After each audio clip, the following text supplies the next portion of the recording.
Shahdara police को मिली बड़ी कामयाबी। देर रात चल रहे फर्जी कॉल सेंटर में की छापेमारी। पकड़े गए लोग अमेजन कंपनी में के नाम पर ठगते थे लोगों को।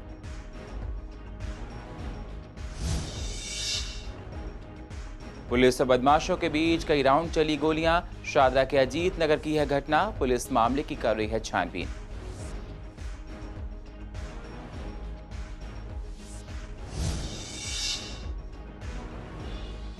पूर्व दिल्ली क्षेत्र में पानी की समस्या।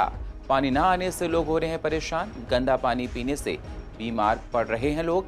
प्रशासन ने दिया कोई ध्यान।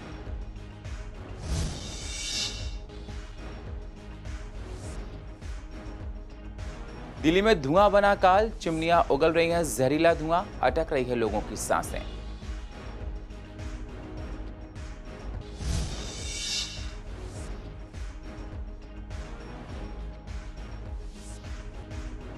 और मेट्रो स्टेशन पर यात्रियों की बढ़ने लगी भीड़। मेट्रो में सीटिंग कैपेसिटी से 50%। मेट्रो में सीटिंग कैपेसिटी बढ़ाने की लोग कर रहे हैं मांग।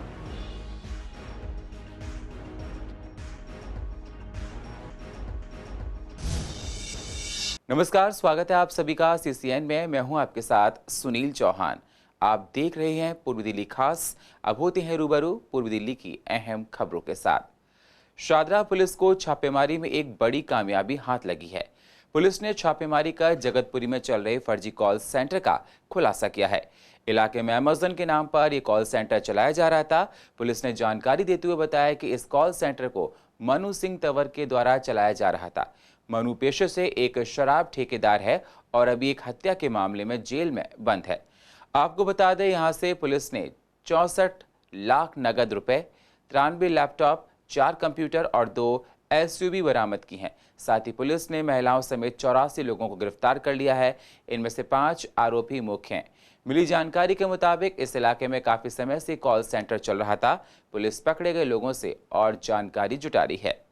ये ऐसे चीटिंग करते हैं। पहले जो कस्टमर्स है, अमेजन कस्टमर्स यूएस सिटीजन है, इनको एक मैसेज चला जाता है किसी टोल फ्री नंबर से, आपके अकाउंट में ऐसे ऐसे $1000 क्रेडिट हो रखा है, उसको आप यूज़ कर सकते हैं। उसी को देखते हुए जो सिटीजन है वो वापस उसी नंबर पर, जो टोल फ्री नंबर है, उसमें वापस कॉल करते हैं। तभी ये अटेंड करते हैं। यहाँ से जो अटेंड करके ये ऐसे दिखाता है हम अमेज़न से बात कर रहे हैं। फिर जैसे यूएस सिटीजन को लालच आ गया, उसी को ये यूज़ करके फिर ये बताते हैं ये तो हमने आपके अकाउंट को हैक कर दिए। जैसे यहाँ आधार होती है, वहाँ यूएस में जो सोशल आईडी होती है, इन्होंने बताते हैं आपको सोशल आईडी को हमने हैक कर दी। फिर वहाँ का यूएस सिटीजन वो डर जाते हैं। डरने के बाद वो खुद पूछते हैं इसको ठीक कराने के लिए क्या करना है। फिर ये बताते हैं अगर ठीक कराना है तो उसको आप अमेज़न स्टोर में जाके गिफ्ट वाउचर आप ले लीजिए। कम से कम ये $99 का गिफ्ट वाउचर लेना है। मिनिमम 99 है। कई सारे लोगों को 1000 तक भी वो बोलते हैं, उससे ज़्यादा भी बोलते हैं। जैसे वो डर जाके वो गिफ्ट वाउचर लेके फिर इनको ये जो अपना जो गिफ्ट वाउचर का नंबर वगैरह जो डिस्क्लोज़ करते हैं, वो उसी को ये लोग रिडीम करके उससे पैसा निकलवा के अपना अकाउंट में वो ले लेते हैं। इसी तरीके से ये चीटिंग करते हैं। फिर हमने इसको कम से कम हमने 84 लोगों को हमने कल अप्रीहेंड किया है। उसी में 12 महिला भी है, 2 गार्ड भी है, 2 वहाँ का कैंटीन भी अंदर रखा है, वो भी है। जो 5 लोग जो मेन है, एक तो सुरजीत है, सीनियर एडमिन है, एक दीपक है, एक जगदीप है, ये दोनों एडमिन है, और एक पंकज भी है। ऑन बिहाफ ऑफ हिम जो राकेश है वो पूरा चला रहा है। ये सबको हमने गिरफ्तार कर लिया है। इनको हम पूछताछ कर रहे हैं। इनसे 2 एसयूवी गाड़ी मिला है। बाकी हमने 64,30,000 जो पैसा इन्होंने रिडीम करके रखा था, उसी पैसा को भी हमने बरामद किए हैं। दिल्ली में बदमाशों के हौसले इतने बुलंद हैं कि आए दिन कोई ना कोई घटना को अंजाम दे रहे हैं। बेखौफ घूम रहे बदमाश दिन दहाड़े लोगों पर गोलियां भी चला रहे हैं। ऐसी किसी घटना को बदमाश ने शादरा के अजीत नगर में अंजाम देने की कोशिश की, लेकिन पुलिस के पहुंचने पर बदमाशों ने पुलिस पर फायरिंग शुरू कर दी। पुलिस ने भी जवाबी कार्रवाई करते हुए गोलियां चलाई, लेकिन बदमाश पुलिस को चकमा देकर फरार हो गए। आपको बता दें, पुलिस आसपास लगे सीसीटीवी कैमरों की फुटेज को खंगाल रही है और मामले की जांच कर रही है। पुलिस ने भरोसा जताया है कि जल्द वो बदमाशों को गिरफ्तार कर लेंगे। मानसरोवर के पास स्थित उद्योगों में चिमनियां जहरीला धुआं उगल रही हैं। दिन रात चलने वाली इन चिमनियों से निकलने वाले काले धुएं के कण लोगों के स्वास्थ्य को प्रभावित कर रहे हैं। एक तरफ कोरोना संक्रमण से बचाव के उपाय किए जा रहे हैं, तो वहीं दूसरी तरफ चिमनियों के धुएं ने परेशानी बढ़ा दी है, जिससे वाहन चालकों को परेशानियों का सामना करना पड़ रहा है। सड़क से गुजरते वक्त सांस संबंधित दिक्कतों का सामना करना पड़ता है। साथ ही चालकों की मांग है कि प्रशासन जल्दी प्रदूषण पर रोकथाम के उपाय करे, जिससे लोगों को किसी तरह की दिक्कत का सामना न करना पड़े। रोड तक आ रहा है इसका पोल्यूशन, और ये जो पोल्यूशन है ये बहुत ज़्यादा फैल रहा है, डेली निकलता है ये। और जो दमे के पेशेंट है या अस्थमा के, उनको बड़ी दिक्कत आती है, बहुत ज़्यादा प्रॉब्लम है उनको। 2 घंटे तक निकलता रहेगा। ये पुलिस वाले को कार्रवाई नहीं करते। अभी भी इनको मैंने बोला है कि आप इस यूनिट वाले को बोलो, दिक्कत है इससे, पोल्यूशन से बहुत दिक्कत है। अब देखो कितना ज़्यादा धुआं निकल रहा है इस टाइम। कोरोना काल में दिल्ली वालों को दोहरी मार झेलनी पड़ रही है। एक तो कोरोना वायरस का कहर, तो वहीं दूसरी तरफ पानी की किल्लत ने दिल्ली वालों का जीना मुश्किल कर दिया है। पिछले काफी दिनों से पूर्व दिल्ली के कई इलाकों में गंदा पानी आ रहा है। गंदा पानी पीने की वजह से लोग बीमार पड़ रहे हैं, जिसकी वजह से उन्हें बाहर से पानी की बोतल खरीदनी पड़ रही है। दरअसल साल 2020 में आम आदमी पार्टी की सरकार बनी। इस चुनाव को केजरीवाल ने टोटल फ्री बिजली पानी के मुद्दों पर लड़ा था, जिसमें सफलता भी मिली। वहीं लोगों को गंदे पानी की समस्या का सामना करना पड़ रहा है, तो लोगों का साफ तौर पर कहना है कि इससे अच्छा था कि हम पैसे देकर ही पानी ले लेते। लेकिन फ्री पानी का क्या फायदा। कई बार इलाके के लोगों ने पानी की समस्या को लेकर विधायक से शिकायत भी की, लेकिन अभी तक कोई हल नहीं निकल पाया है। इलाके के लोग चाहते हैं कि जल्द से जल्द समस्या का समाधान हो। सारे काम ऐसे पड़े हैं और पानी के बगैर तो कोई काम होता ही नहीं है। तो इसलिए आज मॉर्निंग में भी काफ़ी बार मोटर चलाई, फिर भी पानी नहीं आया। पानी की बड़ी दिक्कत हो रही है। हाँ, हमने सब घरों में पूछ लिया, किसी घर में पानी नहीं आ रहा है। सब घरों में दिक्कत आ रही है बड़ी ज़्यादा। तो क्या नहीं, अभी हमारा थोड़ा भरा पड़ा था जो पहले का, उसी से काम चल रहा है। क्राइसिस कल शाम से क्रिएट हुआ था और इतना ज़्यादा क्रिएट हो गया था कि विदाउट इन्फॉर्मेशन आदमी समझ नहीं पाया कि आज क्या करे। कि एक तो खाने पीने की वजह दिक्कत क्राइसिस, ऊपर से पानी का इतना बड़ा एकदम सडन ही क्राइसिस हो गया। तो आज हमने मॉर्निंग में सोचा कि पानी आएगा, मगर पानी का आया ही नहीं सुबह मॉर्निंग के अंदर। मेन प्रॉब्लम तो परसों रात से है और कल से तो बहुत ज़्यादा प्रॉब्लम हो रही है। बिल्कुल पानी नहीं आ रहा। सुबह भी हम उठे हैं 5 बजे, मोटर ऑन की है, लेकिन पानी बिल्कुल भी नहीं आ रहा। और स्टोर करके रखा नहीं हुआ हम लोगों ने। पहले इन्फॉर्म कर दिया था तो हम लोगों ने स्टोर कर लिया था पानी। अब विदाउट एनी इन्फॉर्मेशन ये प्रॉब्लम हमें आई है। पानी से ही सारे काम होने हैं, बिना पानी के लाइफ तो कुछ नहीं है। अब देखिए घर के बुजुर्ग भी बैठे हैं, सब है, ना कोई नहाया, ऑफिस वाले काम सब लोग रुके हुए हैं। अक्सर तो नहीं आता था, हम तो ये पीते थे, मगर अब ये 6-7 महीने से इतना गंदा पानी आ रहा है कि नाली से भी गंदा पानी। हम देखो कैसे पी रहे हैं और कैसे क्या गुजारा कर रहे हैं। सब्जियां भी बनानी है, धोनी है, बर्तन, हाथ धोने को भी नहीं दिल नहीं करता। जैसे हाथ धो, इतनी स्मेल कि नहा रहे हो ना, टॉयलेट का दरवाजा भी नहीं खोलने को मन करता। बहुत बारी दी है, बहुत बारी कंप्लेन करी है। क्या रिव्यू मिला, क्या व्यूज? बस आते हैं, पूछ के चले जाते हैं। हाँ जी पानी कैसा आ रहा है, हाँ जी गैस ऐसा आ रहा है, आप इतने बजे खोलो, ऐसे करो, फिर साफ आएगा। कैसे, कितना टाइम हम खो रहे हैं ऐसे। हम इस समस्या से जूझ रहे हैं। ये आप जैसे देख रहे हैं गंदा पानी, ये गंदा पानी ये गंदा नहीं है। अगर साफ़ पानी भी आता है तो उसमें इतनी बदबू हो सकती है, इतनी बदबू होती है कि आप उससे कुल्ला भी नहीं कर सकते। और इस समस्या को हमने जल बोर्ड के अधिकारी, हमारे माननीय विधायक, बार नहीं हम कई बार गए हैं। लास्ट फ्राइडे भी हम उनसे कंप्लेंट की थी, तो उन्होंने कहा ठीक है जी, हमने आपकी कंप्लेंट आगे फॉरवर्ड कर दी है। लेकिन अब तक ना तो कोई अधिकारी आया है, ना कोई कर्मचारी आया है। दिल्ली अनलॉक होते ही मेट्रो स्टेशन के बाहर यात्रियों की लंबी कतारें नजर आ रही हैं और वेटिंग टाइम भी काफी बढ़ गया है।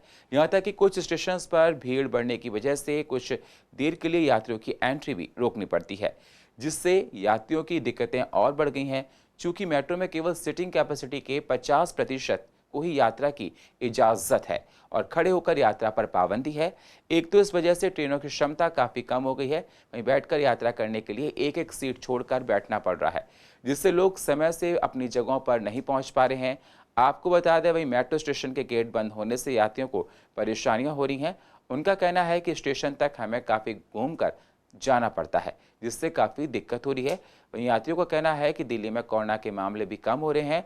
हम दिल्ली सरकार से अनुरोध करते हैं कि सीटिंग कैपेसिटी को 50% से और बढ़ाया जाए, ताकि हम लोग समय से मेट्रो सेवा ले सकें। बिल्कुल खुल जाने चाहिए। जिस हिसाब से दिल्ली के अंदर अब केसेस ना के बराबर रह गए हैं, तो लोगों को मेट्रो आजकल क्या है, लोगों के लिए बहुत कंपलसरी हो गई है। तो मेट्रो में परेशानी बन रही है, लोगों को भीड़ हो जाती है, लोग लाइन में खड़े रहते हैं, उनको जो है फिर टाइम काफ़ी लगता है। और मेट्रो में जब तक केसेस के हिसाब से अब जब मेट्रो खोल दी है तो थोड़ी सी क्या है संख्या भी बढ़ा दें। और गेट बंद होने से यात्रियों को दिक्कत होती है, घूम के जाना पड़ता है। दोनों तरफ के गेट होंगे, वो कहीं से भी निकल सकते हैं, कहीं से भी जा सकते हैं। जिस हिसाब से अब तो दिल्ली में काफ़ी कुछ खोल दिया गया है, तो मेट्रो को तो खासकर कंफर्टेबल बना देना चाहिए सरकार को। मेट्रो के गेट खोलना ही तो बहुत नॉमिनल सी बात है ना। ये गेट बंद करने से हो क्या जाएगा? क्या वजह है इसकी गेट बंद करने की?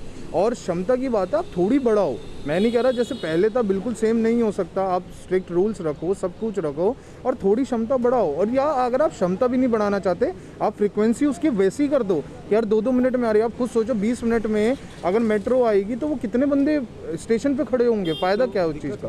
बिल्कुल घूम के जाना पड़ता है। अब बंदा इधर से घूम के आ रहा है, आप ये देखिए ये गेट बंद है, मेरे को इधर जाना है, मैं वहाँ से घूम के ही तो आऊँगा। तो बहुत दिक्कतें हैं। इस चीज़ को केजरीवाल जी को, मुख्यमंत्री जी को समझनी चाहिए। गांधीनगर में ट्रैफिक आम सी बात हो गई है। हर दिन लोग जाम की वजह से परेशान रहते हैं, मगर बेहतर व्यवस्था कैसे हो, ट्रैफिक जाम नहीं लगे, इस पर विधायक अनिल वाजपेयी ने सीसीएन से खास बातचीत की। विधायक ने कहा कि गांधीनगर में काफ़ी ट्रैफिक जाम देखा जाता है। जाम से निजात दिलाने के लिए ट्रैफिक पुलिस अधिकारी से बैठक की गई, जिसमें एक निर्णय निकाला गया कि कॉमर्शियल वाहनों की एक समय निर्धारित किया जाएगा, उसी समय पर एंट्री की जाएगी।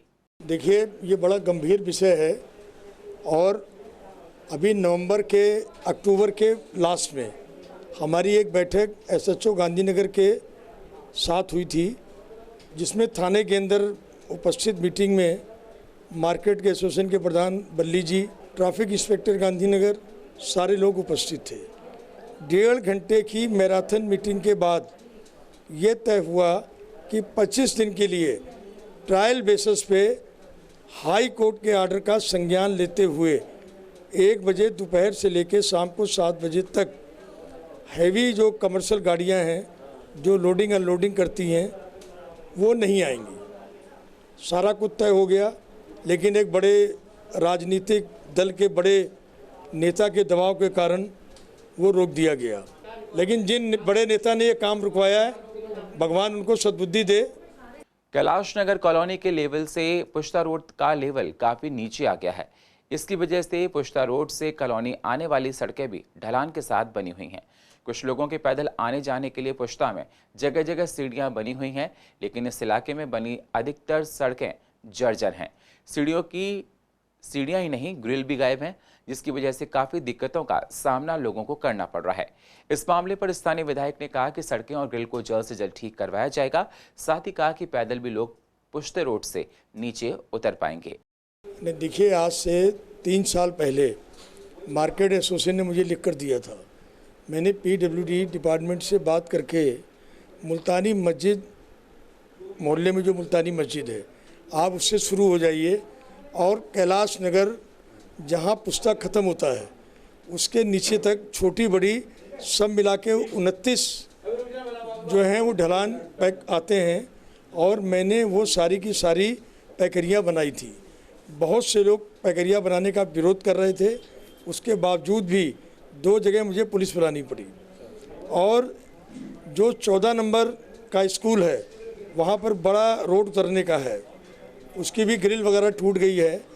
उसके बगल में जस्ट जब आप पुराने पुल की ओर जाएंगे, वहाँ से 2 रास्ते नीचे उतरते हैं। मैंने वहाँ के रेजिडेंट से, वहाँ के लोगों से कहा कि ये रास्ता मैं खुलवा देता हूँ। अगर वो रास्ता खुल जाएगा तो लोगों को एडिशनल पुश्ते पे जाने का एक रास्ता मिल जाएगा और ट्रैफिक भी कम हो जाएगा। लेकिन लोगों के विरोध के कारण उसको मुझे काम को पेंडिंग करना पड़ा। लेकिन आज सीसीएन ने ये मामला मेरे प्रकरण में लाया है। मैं पीडब्ल्यूडी के वरिष्ठ अधिकारियों से बात करके जो भी सीढ़ियाँ टूटी हुई हैं मैं उनको रिपेयर करा दूँ। कोरोना वायरस की दूसरी लहर में सभी ने भयावह स्थिति को देखा, जिसको देखते हुए लगातार तीसरी लहर से बचाव के लिए कार्य किया जा रहा है ताकि कोरोना वायरस की दूसरी लहर में जैसा हुआ वैसा दोबारा ना हो। यही वजह है कि पूर्व दिल्ली के कृष्णानगर के गोयल हॉस्पिटल में स्टूडेंट्स को ट्रेनिंग देने का सेशन शुरू किया गया है। इस सेशन में 45 बच्चों को शामिल किया गया। वहीं डॉक्टर अनिल गोयल का कहना है कि हॉस्पिटल में ये दूसरा सेशन शुरू किया गया है। इससे पहले भी एक सेशन 10 दिन के लिए शुरू किया गया था, जिसमें 45 बच्चों को शामिल किया गया था। इस सेशन के माध्यम से बच्चों को महामारी के दौर से नर्स के रूप में ट्रेन किया जाएगा। साथ ही ट्रेनिंग पूरी होने के बाद बच्चों को जॉब भी दी जाएगी। पहले वाले प्रोग्राम में 45 बच्चे थे, तो आज भी 45 बच्चे हैं। 45 बच्चों को हम एक जनरल ड्यूटी असिस्टेंट या नर्सिंग असिस्टेंट की ट्रेनिंग दे रहे हैं और इनको ट्रेनिंग में हम लोग ये बता देंगे कि कैसे मास्क लगाना है, कोरोना का मरीज़ को कैसे पहचानना है, कैसे ऑक्सीजन लगाना है, बच्चों में अगर कोरोना हो तो क्या प्रिवेंशन है, बड़ों में कोरोना हो तो क्या प्रिवेंशन है, पट्टी कैसे करना, फर्स्ट एड कैसे करना, CPR कैसे करना है, मतलब अगर किसी को चोट लग जाए, हार्ट लग जाए तो उसका कैसे BP देखना है, कैसे शुगर देखना है, कैसे पल्स और रेस्पिरेशन देखना है। इस तरह की पूरी एक बेसिक ट्रेनिंग देंगे जिससे कि ये घर में रहने वाले मरीज़ों को मदद कर सकें, वहाँ का उनका इन्फेक्शन कंट्रोल है वो भी कर सकें, और अगर किसी मरीज़ को बाहर देखना है तो उसको भी वो कर देख सकें। कोरोना की तीसरी लहर आने से पहले इसको इंतजाम करना, बच्चों को ट्रेनिंग देना कि यदि कोई पेशेंट आता है तो उसकी कैसे देखभाल करनी है, उसको कैसे ऑक्सीजन देनी है, उसको कैसे ECG करनी है, जो प्रारंभिक टेस्ट हैं उनको करना, इसकी ट्रेनिंग देना अपने में बहुत बड़ी बात है। और मुझे लगता है हर गली मोहल्ले में ऐसे बच्चे तैयार होंगे, ऐसी युवा शक्ति तैयार होगी, तो आने वाले समय यदि तीसरी लहर आती है, मुझे विश्वास है तीसरी लहर नहीं आएगी। अगर तीसरी लहर आ भी जाती है तो पहले से तैयारी होगी, किसी को कोई परेशानी होने वाली नहीं है। देखिए, जब पीछे कोरोना की महामारी फैली तो लोगों के पास अगर ऑक्सीजन थी, सिलेंडर था, तो कैसे लगाना वो नहीं पता था। उनके पास कंसनट्रेटर आ गया लेकिन उसे यूज़ कैसे करना वो नहीं पता था। तो ये जो ट्रेनिंग है ये ऐसे बच्चों को, ऐसे वॉलंटियर तैयार कर रही है जो इमरजेंसी के समय पे उपचार कर सकेंगे, छोटी छोटी चीज़ें बता सकेंगे, तो आने वाले समय में बहुत ही लाभदायक होने वाला है। और ये कृष्णनगर का सौभाग्य है कि ये सभी ट्रेनिंग कृष्णनगर के अंदर गोयल हॉस्पिटल में हो रही है। ये बहुत अच्छा कार्यक्रम है जो दिल्ली पुलिस कर रही है युवा के लिए। युवा प्रोग्राम है हमारा दिल्ली पुलिस का, उसमें बच्चों को हम हेल्थ केयर असिस्टेंट की, नर्सिंग असिस्टेंट की ट्रेनिंग दिए जाते हैं, जिसमें वो ट्रेनिंग करते हैं और उसके बाद जॉब फेयर भी कराते हैं, जिसमें जिसका भी सिलेक्शन हो जाता है उसका एनरोलमेंट हो जाता है कंसर्न्ड हॉस्पिटल में या लैब में या डायग्नोस्टिक सेंटर में, जिससे वो अपना रोज़गार खुद कमा सकते हैं और ज़िंदगी में आगे बढ़ सकते हैं। जो भी हमारे यहाँ ट्रेन कर रहे हैं वो सारे लोग आके पार्टिसिपेट कर सकते हैं। हमने इससे पहले भी एक बार फर्स्ट फेज में ट्रेनिंग दिया था जिसमें अराउंड 50 बच्चे पार्टिसिपेट किए थे, उनका भी इसी के दौरान जॉब फेयर में पार्टिसिपेट करें। इस बार थर्ड वेव के लिए तैयारी की गई है। हॉस्पिटलों में भी ऐसी क्षमताएं बढ़ाई गई हैं। प्राइवेट हॉस्पिटल है, सरकारी हॉस्पिटल है, उसमें ऑक्सीजन की व्यवस्था की है, बेडों की भी क्षमताएं बढ़ाई गई हैं। दिल्ली में अनलॉक चल रहा है। धीरे धीरे सरकार की तरफ से सभी चीज़ों को खोला जा रहा है। ईस्ट MCD का स्वामी दयानंद अस्पताल में भी हालात पहले से ठीक होने लगे हैं। अस्पताल की जनरल OPD लोगों के लिए खोल दी गई है, जिसमें लोगों को देखा जा रहा है।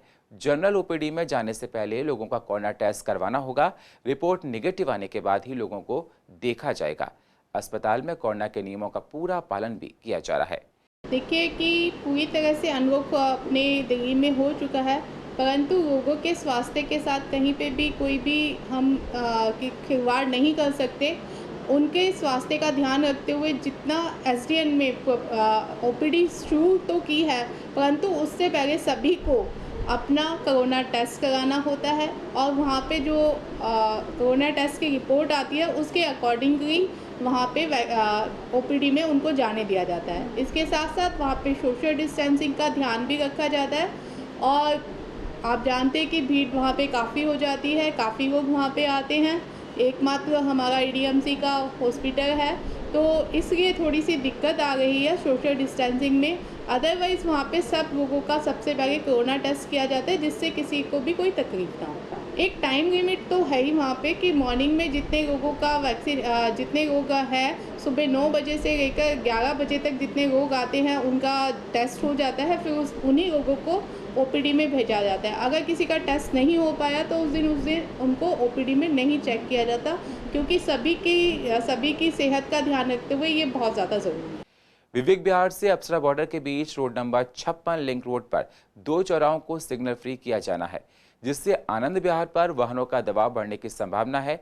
दरअसल 19 से 21 फरवरी को चौराहे पर सिग्नल फ्री ट्रायल किया गया था। इसके बाद हाल ही में एक रिपोर्ट स्थानीय ट्रैफिक पुलिस को सौंपी गई है। दिल्ली ट्रैफिक पुलिस अधिकारियों ने उच्च अधिकारियों को ये रिपोर्ट दी है।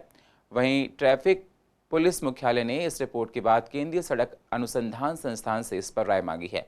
अब CRRI इस पर जांच करके आनंद विहार पर जाम न लगने के लिए विकल्प तैयार करेगा। सिग्नल फ्री को स्थायी करने पर भी अपनी रिपोर्ट देगा।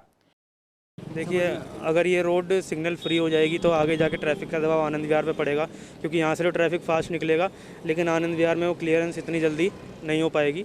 और दूसरी बात ये है कि यहाँ पे कुछ छोटी मोटी रोड्स भी हैं, तो ट्रैफिक मैनेजमेंट ट्रैफिक पुलिस को करना पड़ेगा अगर सिग्नल फ्री वाकई में करना है, क्योंकि सिग्नल फ्री करने से ट्रैफिक की जो स्पीड है वो बढ़ेगी और एक्सीडेंट के चांसेस जो हैं वो बढ़ जाएंगे। तो अगर ट्रैफिक मैनेजमेंट हो अच्छी तरीके से तो ये फैसला बहुत अच्छा है, लेकिन अगर आपको ये फैसला अप्लाई करना है तो ट्रैफिक का मैनेजमेंट जरूर देखना पड़ेगा। डेज होते हैं, ऑफिशियल टाइम होता है, उसमें ऑलरेडी जो सामने वाला आप सिग्नल देख रहे हैं ना, ये उसमें ऑलरेडी वहाँ पे बहुत ज़्यादा रश लग जाता है, तो वहाँ से लेफ्ट मोड़ने में काफ़ी टाइम लगता है।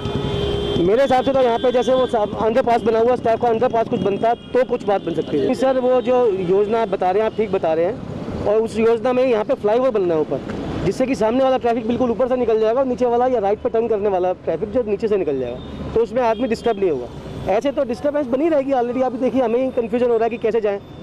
अब नीचे से अंडरपास से घूम के आना पड़ेगा वापसी, बहुत लंबा रन है सर। सामने जाम दिख रहा है, स्ट्रेट जाना है तो मतलब देखना पड़ेगा कि आगे से नीचे से यू टर्न लेना है, राइट। और पूर्व दिल्ली की अधिक जानकारी के लिए आप YouTube पर जाकर CCNN को सब्सक्राइब करें और फ्रेश अपडेट लेते रहें। और फिलहाल पूर्व दिल्ली खास में इतना ही। बाकी खबरों के लिए आप बने रहिए CCN के साथ। तब तक के लिए नमस्कार।